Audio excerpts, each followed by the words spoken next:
ആള് വിടില്ല, നാട്ടിലേക്ക് പോയിരിക്കാം. ആള് വിടില്ല, നാട്ടിലേക്ക് പോയിരിക്കാം. അയ്യോ, ഉണ്ട്, കൊടുക്കാം. ഓളാ ആരാ ഇന്നലെ അറിഞ്ഞിട്ട് വേണ്ട ഓട്ടോ ഇല്ലെന്ന് പറയാൻ? ഫോൺ എടുത്തോണം, ഇല്ലെന്ന് പറയാ. ഓ, തൃശ്ശൂരിന്ന് STD ഹേമിക്കലൊക്കെ പിന്നെ ആവാൻ സംസാരിക്ക. ഹലോ മണിക്കുട്ടി, മോള് വീട്ടിൽ നിന്നാ? എന്ന് വന്നു നീയേ? അത് ശരി. എവിടുന്ന്? അയ്യോ, ഞാൻ ഇവിടെ തന്നെ ഉണ്ടായിരുന്നു. ഈ മണ്ടം തിരുവേനി പറ്റം കഷ്ടായി പോയില്ലോ. നമ്പർ വല്ലതും തന്നിട്ടുണ്ടോ? രാത്രി എന്തായാലും വിളിക്കാന്ന് പറഞ്ഞിട്ടുണ്ടല്ലേ? പിന്നെന്തൊക്കെയുണ്ട് വിശേഷം? ചേട്ടൻ വിളിച്ചിരുന്നോ?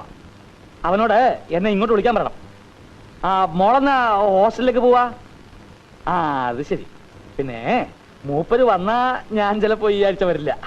ആട്ടെ, ഞാൻ ഹോസ്റ്റലിൽ വന്ന് കണ്ടോളാം. Okay, good night.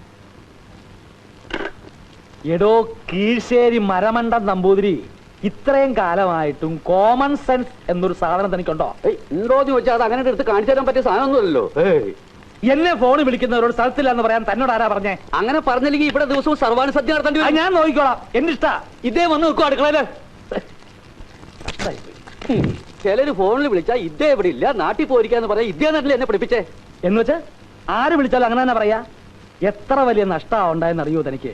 അല്ലെങ്കിൽ അദ്ദേഹം ഇന്നിവിടെ ഉണ്ടാവേണ്ടതാ ഈ വീട്ടിൽ എന്നോടൊത്ത്. ആരാണാവോ? ചന്ദ്രദാസ്. ഏത് ചന്ദ്രദാസ്? അന്റെ അമ്മയുടെ നായര്. പിന്നല്ലാതെ എടോ, മലയാള നോവലിനും കവിതയ്ക്കും പുതിയ അർത്ഥതലങ്ങൾ നൽകിയ ചന്ദ്രദാസിനെ അറിയില്ലെന്ന് പറഞ്ഞാൽ പിന്നെ താനൊക്കെ എന്തിനാടോ മലയാളി എന്ന് പറഞ്ഞു നടക്കണത്? അതുകൊണ്ട് ഇപ്പൊ ഇവിടെ അപകടം ഉണ്ടായിട്ടില്ലല്ലോ. ഇദ്ദേഹത്തിന്റെ ആട്ടക്കലാശം കണ്ടപ്പോ ഞാൻ കരുതി ആകാശം ഇടിഞ്ഞു വീഴുവന്നോ, ഭൂമി പിളരുവന്നോ. അയ്യോ, ഇങ്ങോട്ട് വിളിക്കുവോ? അങ്ങോട്ട് വിളിക്കാൻ നമ്പരുമില്ല. ഇദ്ദേഹം കിടന്ന് ഉറങ്ങാൻ നോക്കുക. ഇതിപ്പോ സാക്ഷാൽ തുഞ്ചത്തെഴുത്തച്ഛൻ സ്വർഗത്തിന് ഇറങ്ങി വരുമല്ലോ. മിണ്ടാതെ കിടന്നോടെ. ഇല്ലേ സാക്ഷാൽ സരസ്വതി ആവുന്ന ആവിന്ന് വരിക.